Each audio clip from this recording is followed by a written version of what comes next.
में। और आज का वचन परमेश्वर हमसे क्या कहना चाहता है हम देखेंगे। मत्ती इसका 7वां अध्याय और 7वां वचन कहता है, मांगो तो तुम्हें दिया जाएगा, ढूंढोगे तो तुम पाओगे और खटखटाओगे तो तुम्हारे लिए खोला जाएगा। परमेश्वर का वचन ठीक यही हमसे कहता है, मांगने के लिए हमें सिखाता है। तो आज की सुबह अगर हम अपनी प्रेयर रिक्वेस्ट को देखेंगे तो कई बार हमें सांसारिक चीज़ों की बड़ी लिस्ट मिलती है। जैसे कि हम हमारे इनकम के लिए प्रार्थना करते हैं, हमारी नई गाड़ी के लिए प्रार्थना करते हैं, अच्छे घर के लिए प्रार्थना करते हैं, बच्चों की पढ़ाई के लिए प्रार्थना करते हैं, अगले महीने के खर्चे के लिए प्रार्थना करते हैं। ये सारी चीज़ें हम परमेश्वर से मांगना बेहद ज़रूरी है, क्योंकि लिए परमेश्वर ही वो है जो हमें ये सारी चीज़ें प्रदान करने वाला है। लेकिन क्या आपने ध्यान दिया हुआ है कि आप जब प्रार्थना करते हैं तो आपकी प्रार्थनाओं में आत्मिक विनतियाँ कितनी है और सांसारिक विनतियाँ कितनी है? कई बार हमारे पास में जो बड़ी लिस्ट होती है उसके अंदर हम सांसारिक चीज़ों को बहुत ज़्यादा मांगते हैं, लेकिन आध्यात्मिक चीज़ों को हम भूल जाते हैं। जैसे कि प्रभु आज मुझे आपके साथ में रिश्ते में मजबूत कीजिए,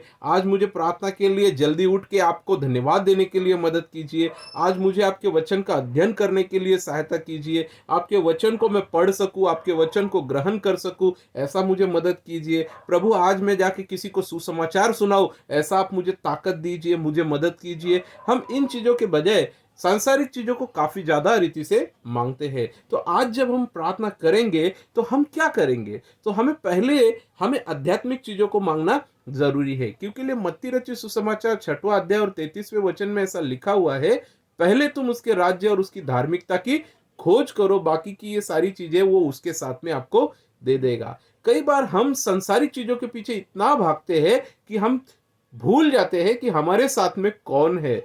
हमें ये चीज ध्यान में रखनी चाहिए कि हम किसकी संतान हैं, हम किसके साथ में हैं, और जब परमेश्वर के पास में हम दौड़ेंगे तो सारी दुनिया की चीजें हमारे पीछे दौड़ना शुरुआत हो जाएगी। और परमेश्वर ठीक यही चाहता है। वो चाहता है कि हम दुनिया में वो सारी आशीषें पाए जो दुनिया के लोगों के पास में है, और उसके दुगना तिगना परमेश्वर हमें देना चाहता है। लेकिन ये तभी संभव हो पाएगा जब आप आत्मिक चीजों के पास में ध्यान ज्यादा देंगे। हमारी जड़ों के पीछे अगर हम ध्यान ज्यादा देंगे तो निश्चित रूप से पेड़ भी मजबूत होगा और फल भी अच्छे आएंगे। लेकिन कई बार हम फलों के ही लिए प्रार्थना करते हैं कि प्रभु अच्छे फल आने दीजिए। अच्छे फल तब आएंगे जब जड़ अच्छी होगी, और जड़ अच्छी होगी तो पेड़ और फल दोनों अच्छे होंगे। तो परमेश्वर हमसे ठीक यही चाहता है। वचन में ऐसा लिखा हुआ है लूका रचित सुसमाचार 19वें अध्याय में कि जक्कई जो चुंगी लेने वाला था, गलत तरीके से पैसे कमाया हुआ था, उसके पास में किसी तरह की कोई कमी घटी नहीं थी, ना उसे कोई बीमारी थी, ना कोई तकलीफ थी। वो सिर्फ यीशु मसीह को देखने आया था,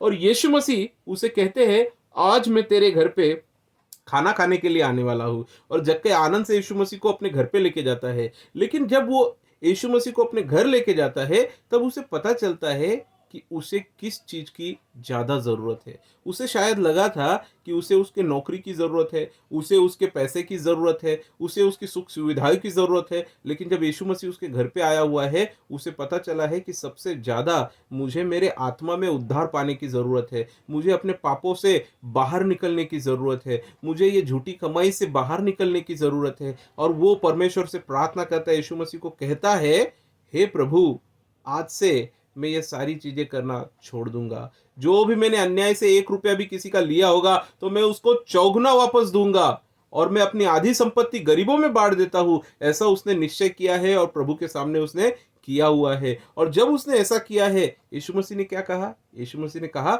आज इस घर में उद्धार आया हुआ है, मुक्ति आई हुई है, आत्मा के भागीदार ये लोग बन चुके हैं। और इसीलिए 10वें वचन में वो कहता है कि मैं खोए हुओं को ढूंढने के लिए और उनको उद्धार करने के लिए आया हूँ। यीशु मसीह ठीक हमें हमारी दुनिया की चीजों के साथ में वो हमारे आत्मा को मजबूत करने के लिए आया हुआ है, उस आत्मा को उद्धार देने के लिए और आध्यात्मिक चीजों में हमें मजबूत करने के लिए भी वो आया हुआ है। तो कई बार हम सांसारिक चीजों के पीछे जितना ध्यान देते हैं, मुझे लगता है कि उससे ज्यादा हमें आत्मिक चीजों के पीछे ध्यान देना जरूरी है। और शास्त्र हमको मत्ती रचित सुसमाचार 6वां अध्याय 33वें वचन में यही सिखाता है कि पहले तुम उसका राज्य और उसकी धार्मिकता प्राप्त करने की कोशिश करो, उसके साथ में ये सारी चीजें तुम्हें प्राप्त होगी। तो आज की सुबह अब जब भी आप प्रार्थना करेंगे तो आप प्रार्थना कीजिए कि प्रभु मेरी आत्मा में मुझे मजबूत कीजिए, और उसके बाद में आप सांसारिक चीजें मांगिए। प्रभु आपको आत्मा में भी मजबूत करेगा और सांसारिक चीजों के भी आप धनी बन जाएंगे। प्रभु करे आपको और मुझको इस वचन के द्वारा आशीष दे। आप सभी को जय जय मसीह मसीह की। की।